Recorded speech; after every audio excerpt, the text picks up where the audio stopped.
जयपुर के पास 42 किलोमीटर की दूरी पर लद्दाना गांव, उस समय वो लद्दाना रियासत थी, छोटे मोटे राजाओं की रियासत होती थी। राजा बैठा था और एक मुसलमान कर्मचारी ने राजा को जो ही प्रणाम किया तो उसके गले की माला तुलसी की बाहर निकल आई। अरे ये माला कौन सी पहरी है? तुलसी की दिखाई दे रही है। जी अंदाता, तो हिंदू कब बना? अंदाता मैं हिंदू तो नहीं बना हूं, लेकिन हिंदू धर्म की महिमा का मुझे दर्शन हुआ है। अंदाता, मैं खुदा की कसम खा के कहता हूं कि मैं लदाना से अपने ननिहाल गांव में जा रहा था। सूरज ढलने को था। आध रास्ते, उस समय मिट्टी के रास्ते थे, जैसे अभी भी किसानों के गाड़ा मार्ग होता है ना, बैलगाड़ी के रास्ते। मुझे एक भयंकर काले छाया पुरुष दिखे, जिसे हिंदू लोग यमदूत बोलते। राजा साहब, मैं अपने गफ्फार बेटे की कसम खाकर बोलता हूं,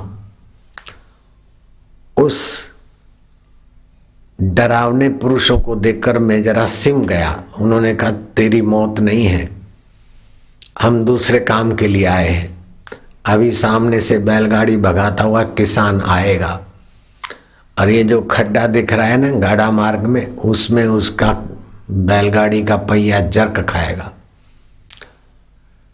और बैलों के सिर पर जो घुसरी बोलते हैं, जो भी बोलते हैं, लक्कड़, वो टूट जाएगा। इसमें एक बैल ज्यादा उद्दंड है, उसको हम प्रेरित करेंगे। हम सूक्ष्म रूप में किसी के अंदर घुस के भी उसको प्रेरित कर देते हैं, प्रेरित करेंगे और वो छोरा बैलों को रोकेगा। बैल उसके वश में नहीं रहेंगे, उसे धक्का मारते हुए उसके पेट में सींग घुसेड़ देगा वो बैल। हम इसका प्राण लेकर चले जाएंगे। सामान्य व्यक्ति की मृत्यु का निमित्त कुछ न कुछ हम लोग बना लेते हैं, जैसा नियति होती है। मैंने हाथा जोड़ी की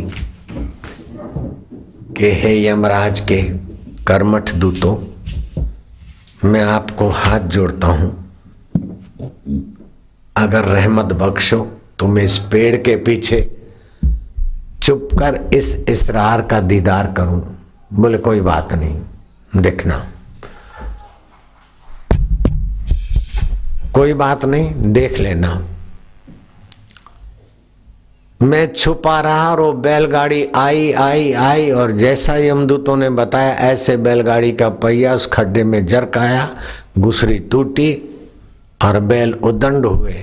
और किसान के लड़के को, जो बैलगाड़ी भगा के आ रहा था युवक, उसको उद्दंड उछलंक बैल ने सिंगड़ा भोंक दिया पेट में और वो मर गया। मैं नजीक गया छाया पुरुषों के पास। मैंने कहा इसका जीवात्मा कैसा है? उन्होंने कहा ये जीवात्मा हमारे हाथ से चला गया, उसकी मृत्यु थी और नरक में ले जाना था, यम पाश में बांधना था, लेकिन जहां उसकी मृत्यु हुई वहां तुलसी का पौधा पड़ा था। तुलसी के पौधे के आगे किसी की मृत्यु होती है, तुलसी के लकड़ी से बनी माला पहने हुए व्यक्ति के जीवन में, अथवा तुलसी की मिट्टी हो, तुलसी की मंजरी हो, तुलसी के पत्ते हो, तुलसी की माला हो, तुलसी की लकड़ी हो, वहां पर नरक में जाने वाले जीव भी दुर्गति से बच जाते हैं। ये संविधान के अनुसार वो हमारी पकड़ में नहीं आया, उसकी ऊंची गति हो गई। जहां पना अंदाता लदाना नरेश, खुदा करे खूब जियो। मैं अपने बेटे की कसम खा के कहता हूं, मुझे भरोसा हो गया कि तुलसी माता के 2 पत्ते डालकर जो ठाकुर जी को भोग लगाते हिंदू, और साधु संत तुलसी की माला पहनने की जो बात करते हैं, इसमें बड़े गुण हैं। मरने के बाद दोजक मिलेगा कि बिस्त मिलेगा पता नहीं। दोजक नरक को बोलते हैं और बिस्त स्वर्ग को बोलते हैं। और हमारे मजहब में लिखा है कि मरने समय कब्र में गाड़ दिए जाते हैं, और जब कयामत होती है तो मोहम्मद साहब जिसकी सिफारिश करते हैं उसे बिस्त मिलता है। और बिस्त में हूरें होती है, अप्सराएं, शराब के चश्मे होते हैं। राजा साहब, एक औरत के अलावा दुनियादारी की 2-4 हूरें मिल जाए तो आदमी की क्या दुर्दशा होती है। और शराब के चश्मे और हूरें मिलेगी तो बिस्त भी हमारा क्या भला कर लेगा। अब बिस्त जाऊं या दोजक जाऊं ये तो मुझे कोई भरोसा नहीं था, लेकिन कम से कम ये तुलसी की माला पहनी है, तुम्हारे भगवान विष्णु के लोक में जाने की तो परमिशन मिल गई महाराज। मैंने अपना धर्म मजहब तो नहीं बदला, केवल तुलसी की माला पहनी है। मैं आपको बताऊं, तुलसी की माला के विषय में शास्त्रों में कहा है कि इसमें चुंबकीय प्रभाव है और आपके शरीर का रक्त प्रवाह अच्छी तरह से चलता है। ये हाई बीपी, लो बीपी ये उन्हीं लोगों को होती है जो रुद्राक्ष और तुलसी के प्रभाव से अनजाने।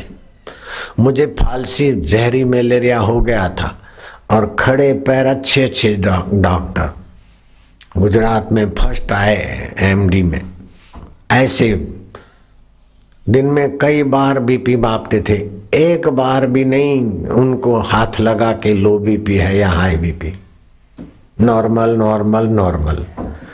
आज से लगभग 20-25 दिन पहले दिल्ली का एक कोई भक्त डॉक्टर था, उसको शौक लग गया।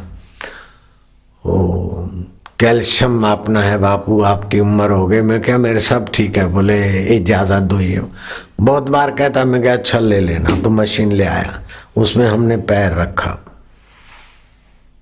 देख के दंग रह गया कि बापू जी आपका कैल्शियम तो 1 पॉइंट प्लस है, 25 वर्ष के युवक का जितना होता है ऐसा है आपके अंदर कैल्शियम। मैं क्या, और तुमको क्या चेक करना है? बोले जरा सा बीपी चेक कर लो। मैं क्या छोड़ो, बोले बापूजी आए हैं साधन। मैं क्या कर ले। वो अपनी दवाइयाँ भी बनाता है और कई फार्मेसियों को अपनी दवाइयाँ बेचता भी है। तो मैं क्या, ले देख लो भाई कैसा चाहिए बीपी? बोले नॉर्मल चाहिए। मैं क्या, ले ले नॉर्मल। हाँ बोले बिल्कुल ठीक है नॉर्मल। मैं क्या, हाई बीपी चाहिए? तो मेरे सामने चकित सा थे। मैं क्या, ले हाई ले ले। दिया तो बहुत हाई, 240 50। ओ बाबू जी ये कैसा? मैं क्या, आप कैसा लो चाहिए? ये ले लो, तो 90 से भी कम। ये कोई बीमारी नहीं है। लो थिंकिंग करो तो लो बीपी, हाई और अशांति की थिंकिंग करो तो हाई बीपी, और नॉर्मल तो नॉर्मल। ये कोई बीमारी है क्या? लेकिन आपके मन पर भगवत सत्ता का प्रभाव नहीं है, आपके मन में तुच्छ मशीनों का प्रभाव है। इसलिए न जाने कितने कितने इलाज करने के बाद भी बीमार और बूढ़े हो जाते। और हमें तो भगवत सत्ता का महिमा है, हम इतना परिश्रम करते समय भी 71 साल के जवान दिखते हैं। दिने दिने नवम नवम, दिने दिने नवम नवम, नमामि नंद नंद।